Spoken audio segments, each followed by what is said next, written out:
Okay, hello, I'm Satoshi Matsuoka. I'm the director of RIKEN RCCS.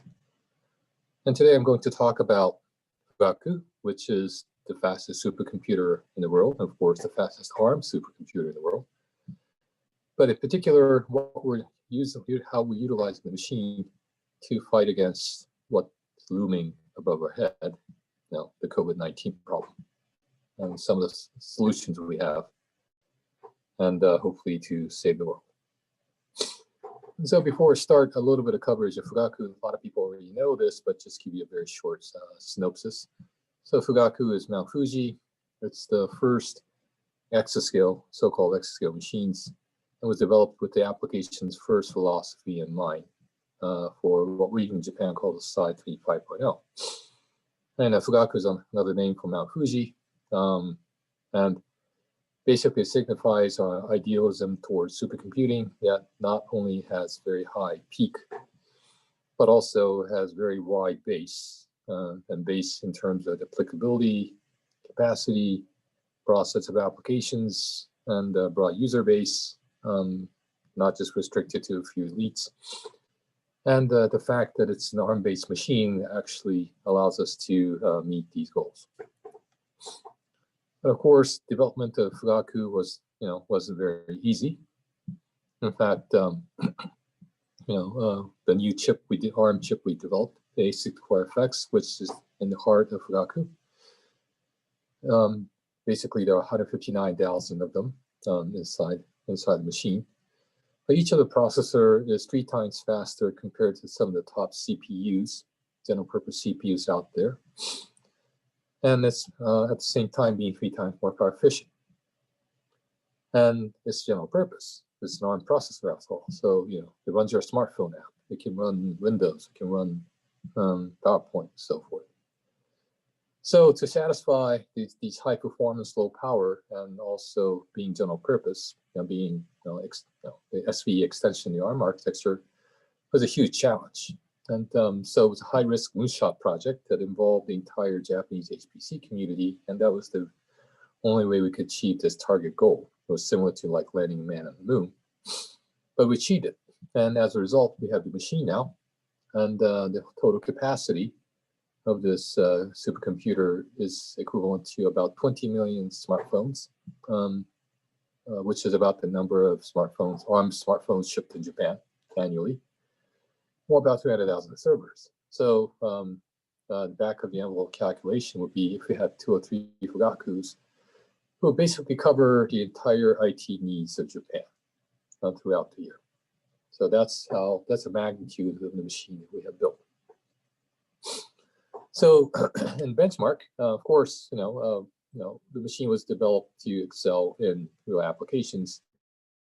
Not only Fugaku scored #1 for the first time in all 4 categories, but also we became several times faster than the #2 machines in the world out there. So this was very important, of course, because Fugaku basically would be doing this if we had met a goal that we would be fast in very broad sets of applications. Then it's obvious we'll be fast in all the benchmarks. And also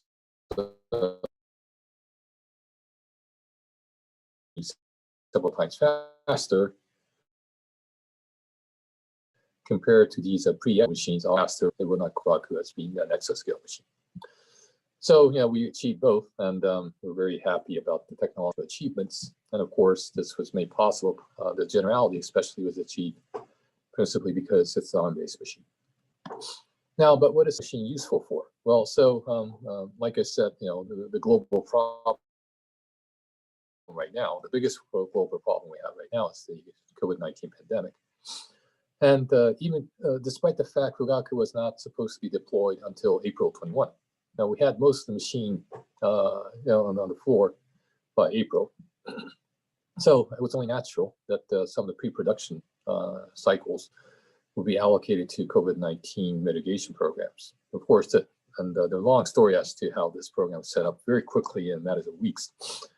But by and large, this was set up, and there are currently 5 teams that are combating COVID-19, and we'll have more. We're still soliciting, and also we have joined this U.S.-led fight against COVID-19 using HPC. But right now there are 5, and if you categorize these 5, 3 of them are basically dealing with COVID-19 as they are at the molecular level. That is to say, these are intended to study the behavior of the viruses and also search for various cures, such as drugs and also vaccines. But the other 2 are studying the virus in more and their transmissions in a more epidemiological and societal form, such as how droplets would be dispersed and how they would transmit amongst people, or even at a broader perspective amongst society.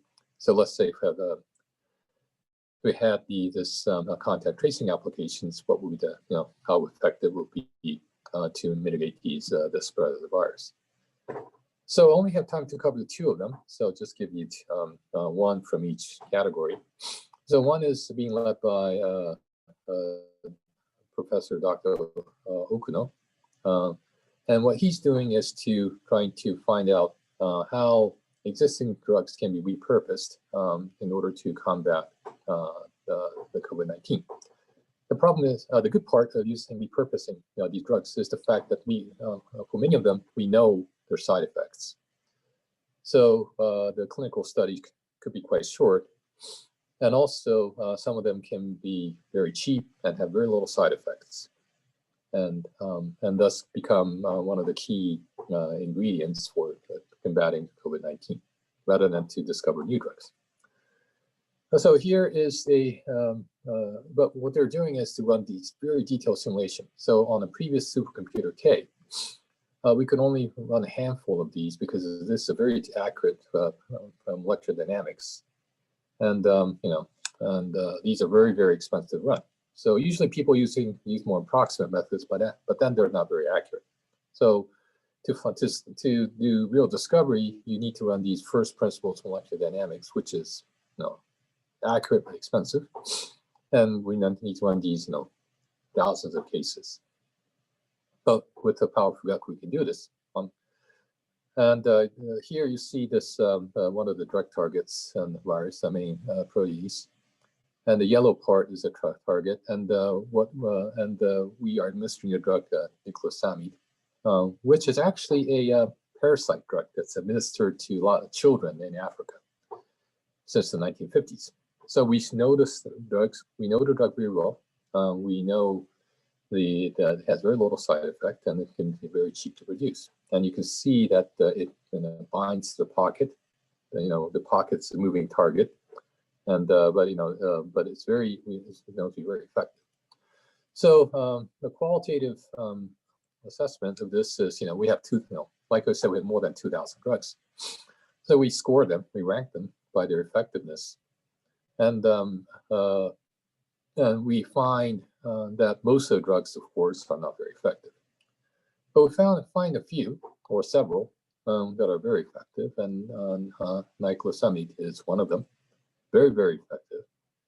And there are some, and this is actually subject to a clinical trial already, but we are providing scientific evidence that this is actually very effective. So here you see the plot of the 2,000 or so drug candidates, existing drugs, repurposed drugs, as to their effectiveness. And you see that most of the drugs are not very useful, but there are several that are effective. And one of them is Niclosamide that I showed you. And this is already under clinical studies, but we're providing very strong scientific evidence that this would be effective, not just being empirically effective.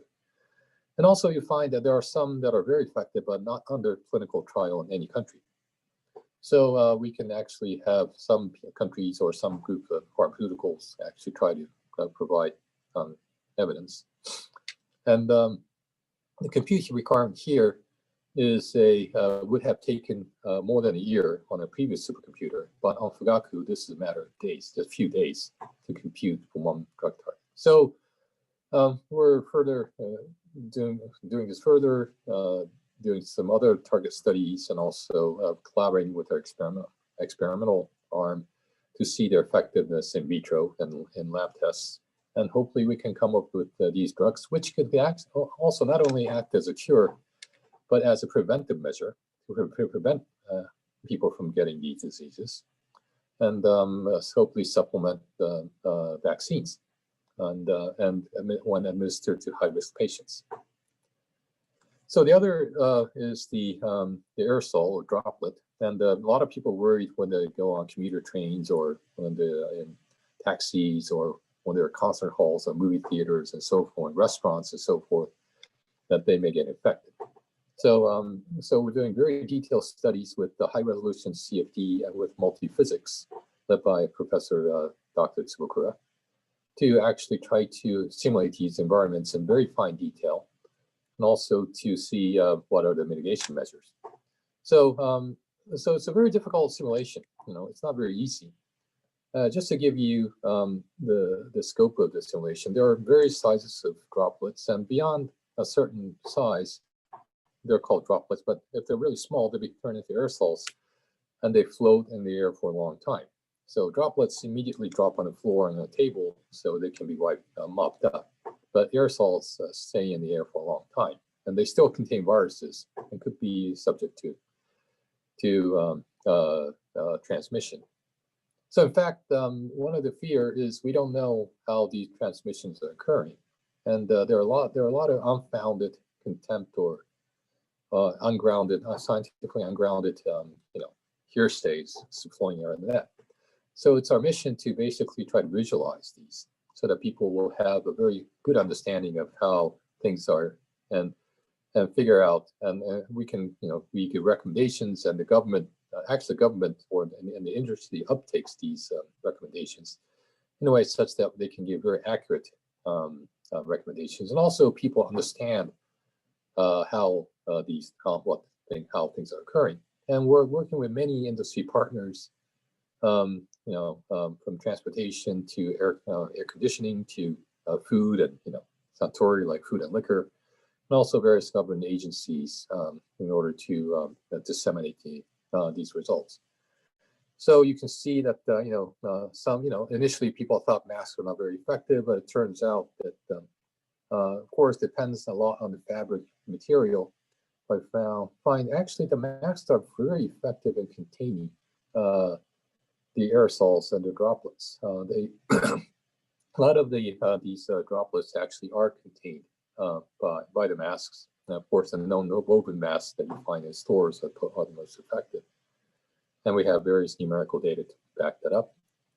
And also, but we also find the face shields on one hand are not very effective in containing the micro droplets or aerosols. They're very effective in containing large droplets, which contain a lot of viruses, but they're not very effective in containing the aerosols. So you can contain them, but you have to have very good ventilation to get rid of the aerosols in your room, or you might risk the chance of getting these aerosol infection. But they're still effective. It's a lot better than not wearing them at all, which is very well visualized in this animation. So this is using face guards one is to protect you from infected person. So affected person coughs, but you see that a lot of the big droplets are actually blocked by the face shield. The inverse, suppressing when someone's infected is even more effective. Even if he coughs, you see that most of the droplets actually just drops on his clothing. In fact, in this case, even the aerosols are well contained. So, wearing masks, even face shields, everyone wearing these protective devices, we find to be very effective in containing the viruses. And there are a lot of effects of humidity. When you have very dry air, the droplets quickly turn to aerosols. We can simulate that. And you see that here, compared to 90% humidity, you don't see as many droplets dropping, but you see much more aerosols blasting onto the person opposite to you. So so this shows that the way you protect yourself from the others depends a lot on the environment. For low humidity environment, ventilation of the room becomes more important, whereas for high humidity, sanitization of the desks or the tables and so forth becomes more important protective measure. And we can extend this, since this is simulation, we can extend this to very large environments where experiments are not possible. This is the theater. We can have a very accurate rendition of how the air flows in this very, very large auditoriums and theaters. And then using that, we can actually predict what happens when somebody coughs, because there's a flow there. When somebody coughs, with unprotected person coughs, you see the humongous amount of both droplets and aerosols kind of being emitted and carried, they are carried over by the AC, and so the people ahead of you are very well infected. Could be infected, whereas if a person wears a mask, this effect is significantly localized. Maybe we some effect in somebody sitting next to you or somebody just ahead of you, but it's very well contained. So we're working with companies like Suntory and Toppan, and to invent new ways of protection. So coming with the optimized configurations of face shields, we find that this oval-shaped, cup-shaped shields are much more effective compared to more traditional mouth guard and face shield shapes geometry, and we are verifying that in experiments. So the face shields actually, these flat face shields are not very good, but these cup-shaped or more complex-shaped face shield mouth guards or mouth face shields can be much more effective. So with Toppan and Suntory, they're creating this new type of face shield, which can be used in dining and drinking environment and other environments, like when you have, let's say, spectator sports or in parties and so forth, where you can be very lightly protected. And I don't know if you can see me, but I have the prototype right here. You probably see my photo wearing it. It's very unobtrusive. Also, it can be opened up very readily, like that, to eat and drink, and then close instantly. Very, very easy, and it's much less obtrusive compared to masks or other or shields. So so we're helping them to design this, and Suntory is doing very field tests to see whether how it can be improved. In fact, we're making the entire design open source, so people can pick this up, manufacture them, or even improve them, just like open source software, so that these kinds of protective measures can be made widely available to the public quickly. But of course, aerosols, these face shields or masks are not the only way to protect. In fact, it has to be combined with other preventive measures, especially aerosols, because we find that even with protective masks, if you see the animation, if you look at the bottom here, around your throat, you'll see, irrespective of wearing a mask or no mask, you see some accumulation of the aerosols. And so we find that these aerosols do penetrate very deeply. These microparticles penetrate well deeply into your lungs, deep down your throat and onto your lungs. So protecting, the only way to get rid of them is to have very good room ventilation. So we're studying ventilation in various settings like classrooms, so we can K-12s and universities can be opened up, and they will be readily with these students and children will be very much at low risk of infection, while we have cold months and hot months where you think ventilation will be very difficult. But we find that with various minimum openings, if they're done effectively, like diagonal opening of a small opening of the opening window and door, we find that actually they're very effective. All these, we have tons of results like that, and we're trying to make sure this gets well communicated. And so we've been staging multiple press conferences of our results, drug design, ventilation, droplets, and have been very effective. So as soon as we did these press conferences, the TV, the hundreds of the 100 press come and all the TV stations cover this, and they're immediately on every news channel in Japan. So if you ask any Japanese now, have you seen the Fugaku simulation on droplets? Say they said, and I can bet you that everybody will say yes. And if you ask them, have them useful? Oh yes, yeah. We now understand how we may get transmission. We understand how we may get mitigated. How it can be mitigated. Like, don't speak to anybody next to you, sitting next to you at a dinner table without proper protection. So it's been very effective in raising public awareness, and we like to think that one of the reasons why the infections numbers have been fairly low in Japan, despite the fact the country's pretty much opened up. In fact, the government's even encouraging travel, not just limiting travel. We're not locked down. In fact, the government's subsidizing us to travel, do leisure travel. That the infection numbers have stayed fairly low and stagnant. So, these types of science done on these big machines, and it's only possible in these big machines. Like I said, even in our previous machine, which was #1 in 2011, would take more than a year or several years to arrive at these results. Thanks to Fugaku, we can arrive at these results in a matter of days and weeks, allowing us to effectively communicate these results. And the public appreciates this. And I'd like to mention that one of the reasons why we can quickly arrive at these results is the ease of programming of these applications. Whereas if we had any type of very special type of hardware, we may have the results very quickly, but to program them would have taken years, again, which would not have been effective. So, so with that, I'd like to conclude my talk, and hopefully this has been useful, and ARM is being very useful in other ways in this very large computing